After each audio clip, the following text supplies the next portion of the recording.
First out were Antrim champions Rossa at the superbly run Ulster Under-21 tournament at Creggan Kickhams, sponsored by the Bank of Ireland.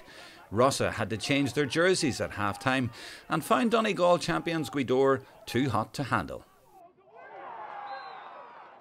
Yeah, honestly just hit the balls actually good, and luckily enough one on top bag, so you're happy enough to get that, so the main thing was we got the win. So yeah, well, we have a system, and you know, every man works hard in that system, and you know, the tackling is a big thing in Gaelic football, and you can see out there who was working the hardest. Gweedore were, and you know, we got a lot of turnover ball in the second half and kept the Rossa out.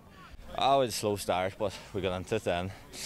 Very slow start, like we're all over the shop, and I away a bad goal, but that evened itself out. We got a handy enough goal there in the first half, and the second half then we just sat numbers back and got them on the counter, and we just picked them off. So next up, Carryduff in the competition for the very first time and winning against Enniskillen Gaels by 213 to 9 points, with James Guinness scoring 1-8.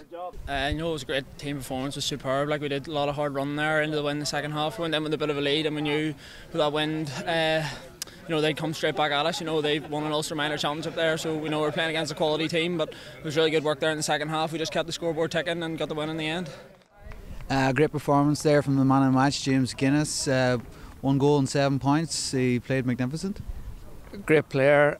You can see why he is a county player. As I've said, his maturity is far beyond his years. His pace is superb, and what a left foot! Like, great left foot. You know, I thought we did very well. First 10 minutes we were a bit nervous. We sort of were slipping a bit, and there was maybe a wee bit of panic that we had to get a lead up with to win, but we just settled down, got a few scores on the board, got a very important goal before half time, and that sort of put a bit of a lead up going into the break, and maybe their heads went down a wee bit with that goal going in, and we got that second goal just at the very start of the second half, and that sort of saw us home in the end. Daniel Guinness up there scored the first goal for a half back. I don't know how he ended up that far up the pitch, so maybe we have to have a wee word with him about that.